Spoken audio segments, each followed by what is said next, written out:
When you're in a content rut, the answer is typically not to push harder, my friend. It's usually to make your content feel safer, lighter, more simple, and more supportive again. Welcome to the Creative Bodega, a podcast about content marketing, Instagram growth, and personal branding for female service-based solopreneurs who want to grow their business without letting it take over their lives. I'm your host, Em Connors, and each week I'll share actionable tips, expert advice, and unfiltered truths to help you create engaging content, connect authentically with your audience, and turn followers into loyal customers, all without the burnout. If you're ready to simplify your content creation, navigate the ever-changing trends, and build a business that works for you while staying sane in this crazy season of life, then you're in the right place. Welcome back to the Creative Bodega podcast. Today, I am sharing 10 things I do to get my spark back when I'm in a content rut. And let me just say this right out of the gate. If you're in a rut right now, hi, welcome. You're in very good company. This happens to everyone. It happens to new business owners. It happens to the very seasoned, experienced business owners. It happens to people who are really good at making content, and it happens to people who literally teach content for a living. Hi, it's me. But when business feels heavy, when your ideas feel stale and fleeting, when maybe your energy is low, or when you're in your head, or maybe when the last few posts you made didn't hit the way you wanted them to, you can start to slowly slip into a content rut. It just happens, and it happens to everyone. And if somebody says it doesn't happen to them, God bless. I don't know. And sometimes I think that people make it mean something more dramatic, right? Like, that's it. Like, I've lost it. I'm not creative anymore. Instagram hates me. I needed like an entire new strategy. What I'm doing doesn't work anymore. I need to burn everything down and become, I don't know, a travel influencer. But probably not, honestly. Probably you're tired, or you need space, or your systems need a little support, or you do need to revamp maybe one or two things and test it out, right? I always like to remind myself that everything is data. Everything is data. It's all one huge experiment, you guys. Like, that's what this is. But if content's been feeling kind of blah to you lately, I am hoping this episode feels like a big exhale. You feel a lot less alone. And I want to share what I do when I'm in a content rut, because I've been posting every week for 5 years. The most I've ever taken off is 2 weeks, which is nuts to say out loud. And it makes me really realize I need to take more time off. But when I'm in a content rut, I don't force my way out of it by putting even more pressure on myself. Not even close. I do not sit there and like white knuckle my way through it, trying to be inspired. I don't tell myself I need more discipline. I just don't. It's just not me. I'm actually, I try to be quite kind to myself. What I do is come back to a few things that help me feel like me again, help me feel excited to post again. Some are practical, some are more mindset, some are boundaries, which are big, and some are just little rules I've made for myself over time, because I find that they really do protect my creativity and my sanity as a content creator trying to make a living online, right? So I'm going to walk you through the 10 things I do to get my spark back when I'm in a content rut. And my hope is that at least one or two of these feel good to you, and you can take them and you can try them yourself. Take what feels good, leave behind what doesn't. All right, let's get into it. Number 1. I take time off and give myself room to breathe. This one's huge. When I feel disconnected from my content, that's usually a sign that I need to take a break. Not a forever break, not a 6-month disappearance. If you need that, do it. I'm not going to tell you not to. I've never done it. For me, I just need a little breathing room. I need some room to think. I need some room to feel creative again without the immediate pressure to produce and create something. And because creativity and pressure, they don't always play nice, right? Sometimes the fastest way to get my spark back is to stop gripping so tightly And I know that can feel scary because a lot of us think, well, if I stop, I'm going to lose momentum. I'm going to lose followers, whatever. Maybe a little bit. But if you keep forcing yourself to create from a place of dread, that's not exactly momentum either. You know what I mean? That's survival mode. So I take a breath. I go live my life. I take the vacation. I take 2 weeks off. I let my brain relax and I stop demanding content from myself every day, right? And usually that space helps more than any other content hack I could ever share with you. Number 2, I have never and will never post on Sundays. Sundays is my family day. I am fully off the app. We are usually at 10 million different sports events, or I'm just doing life. I'm cleaning, I'm doing laundry, we're outside now that spring is finally coming. But Sunday's family day. I don't post, I don't check, and it's just freeing. I know that Sunday is not a day for Instagram. And that boundary has helped me so much. It reminds me that my business works for my life, not the other way around. And I think one of the quickest ways to lose your spark is to act like you need to be available for your people and making content every single day of your life. It's just not sustainable. It is not healthy. And for most of us, it's not necessary. I find that a lot of my ideal client, they are not on the weekends either. They're not looking to learn. They're not looking to invest. They're not looking to do anything on Sunday. And I want freedom in my business and I want family time and I want boundaries like that. I want to be present. And so this boundary is not just about taking a break from Instagram. It's just about reinforcing the kind of business that I actually want to build. And that's one that supports my life. So never, ever will you find me posting on a Sunday.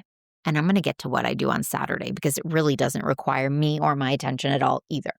Number 3, I lean on weekly rhythm instead of reinventing the wheel. So this has been one of the best things for my creativity because structure actually gives me a lot more freedom, not less. And I've worked with people who feel the opposite. When I try to explain to people what my weekly rhythm is, what my Instagram strategy entails, some women have told me, I feel a little suffocated. My creativity feels stifled. I need to just be able to wake up and post whatever I want. And I'm like, you do you. That is not me. Okay. I know what my week looks like. I hit the ground harder Monday through Thursday when it comes to Instagram. Friday, I start to pull back because I found my audience is just not really trying to get super deep or strategic at the end of the week. They're really not available. They're mentally checked out. I'm mentally checked out. And we're all kind of like limping towards the weekend together, right? So Friday content for me is lighter. It's a connection post, right? Something about me or my family, or it's something lighthearted, right? Vote on these fonts or check out this color palette I came up with. It's light, it's easy, it's inspirational or connecting. And Saturday, which I just mentioned earlier, I already know what Saturday is. Saturday is always a freebie promotion post to grow my email list. It's scheduled in later.com. ManyChat does her thing. I am not over here doing anything, okay? That is a system, and the system helps save my spark because when every post requires you to start from nothing, of course your content's going to feel exhausting. Of course you're going to be in a rut. You're doing too much. And I think there's a whole strategy behind repurposing and recycling, and I am so for it. I do it like it's no one's business. I always say, I'd say 50 to 70% of my posts throughout the week are recycled. They are not brand new. 1 or 2 posts are brand new, maybe 3 max. The rest are ones I've already done, okay? So you don't need a million tiny decisions. That is going to eat up your creative energy. You probably just need like a gentler, more clear content rhythm, and you need to figure out what that looks like for you. Number 4, I protect my mornings by not checking my post right away. So I actually schedule every post to go out at 6:30 Eastern Standard Time in the morning while I am still asleep. God bless automations, honestly. I'm either scheduling it through later.com or I'm scheduling it natively within Instagram. My kids don't get on the bus till 8:30. I do not check that post until they've gone off to school. So that is a 2-hour buffer that is so good for my mental health Because if I wake up and immediately start checking how something's performing and it's not what I hoped it would be, it absolutely affects the tone of my day. And you might relate to that. Like you post something, you felt really good about it. Today, I'm not even kidding today. I was like, this is going to be so good. Everyone's going to love it. 8:35 when my kids were off on the bus and it was time to check Instagram, wasn't even anywhere near what I thought it would be. Do I take it down? Absolutely not. Am I going to like sit down and pivot my entire business by 9 a.m.? No, no, no, no, no, no, no. I don't do that. I don't spiral. I just let it be, honestly. And I continue to wait because sometimes it takes time for things to pop off, right? Or maybe it never does. And then it's just data. It's just data for me to say, wonder why that didn't work. What could I try differently? What's a different headline? Maybe that was a reel and it should have been a carousel, or maybe vice versa, right? I'm just over here collecting data and figuring out how to move forward. Number 5, I remind myself why I started posting in the first place. Okay. So this one matters so much when my motivation is low, because when I'm in a rut, it's really easy to start posting out of obligation or out from pressure or from just I should or from fear, right? And that energy feels terrible. And I'm telling you, your audience picks up on it. So I try to come back to why I post in the first place. I post because I care so much about helping the people in my world. I post because I legit love talking about content creation. I post because content, when it feels good, is such a creative outlet for me and really lights me up. I post because I know there is some woman out there scrolling, overwhelmed, second guessing herself in every decision, wondering what to say, wondering what if she's doing something wrong, and knowing that I can help this feel lighter for her. And that matters to me. And sometimes that reminder is enough to shift me out of, oh, I have to make a post today kind of energy and right back into, all right, like I get to talk about something that lights me up and I get to help someone today. Let's effing go, you know? And when the deeper reason is there, that spark usually comes to life. It's not just buried under pressure. Number 6, I detach myself from the vanity metrics. This is a work in progress every single day. I am working on it constantly because I am so human. I have eyeballs. I have a heart. I have a head. I notice numbers. I still have moments where I feel like, really? Like, really, Em? You have 124,000 followers and you got like 30 likes? Like, stop. But I work so hard not to let likes and comments or outward engagement decide how I feel about myself or my business or my content. Because so much happens behind the scenes that people can't see, right? People are consuming quietly. That is the world we live in right now. They're binging my content and not engaging with it at all. They're sending it to a friend. They're clicking. They are joining my email list. They're thinking about working with me. They're starting to follow me, right? They're watching for months before they even say a word. And I think that if we let ourselves feel good when something looks impressive on the outside, and that's the only time we let ourselves feel good, we're going to miss out on so much of what content's actually doing for us. Okay? So I have even thought about hiding my likes from you. I still go back and forth on that sometimes, but I also think there's something really powerful about letting people, you all, everyone see that creators of all sizes can still struggle with vanity metrics and continue to show up anyways. Okay. So I'm not a hypocrite. I'm not going to hide it. I'm going to keep showing up. Number 7, I treat content like data. Okay. This one helps me a lot. If something underperforms, I try not to make it mean something really deep, right? Or existential about me as a creator, as a human being, as a business owner. It's data. That's it. Could the hook have been stronger? Probably. Could the timing have been off? Maybe. Could this have worked better as a reel instead of carousel? Probably, and that's something I can try next time. It's information. It's usable. It's not personal. It doesn't mean my followers hate me. It doesn't mean the algorithm hates me, right? And I really want you to hear me on this because I know so many perfectionists, including myself, struggle here. A post underperforming does not mean you're bad at content. It means one post did what one post did on one day in one format with one setup. That's all. And the second you start making every post a verdict on your talent or your worth, your content's going to get a lot lighter. I promise you. And when it gets lighter, you're going to get some of your spark back. Number 8, I do not let one post consume me. Okay, this comes down to perfectionism again. Hi, it's me. I know I'm the problem. Okay. I'm a perfectionist by nature. So left to my own devices, I will tweak a headline or a design for 700 years. I could move words around forever. I could continue editing, second guessing. It's crazy. But at a certain point, I got to let it go. I got to post it. I got to learn from it, and I got to move on. And that has been such a big part of protecting my energy because one post cannot be allowed to eat up my whole day or my whole mood or my whole creative identity. Like, that's actually insane. And it will burn you out so fast. So if that's you, this is your permission slip to loosen your grip. Done is wonderful. Posted is so beautiful. Data is better than overthinking every day of the week. Number 9, I let AI help me with words so much, right? And this has been, this has been so life-giving to me because I'll tell you, I can be in Canva all day playing and having fun and designing. It is my jam.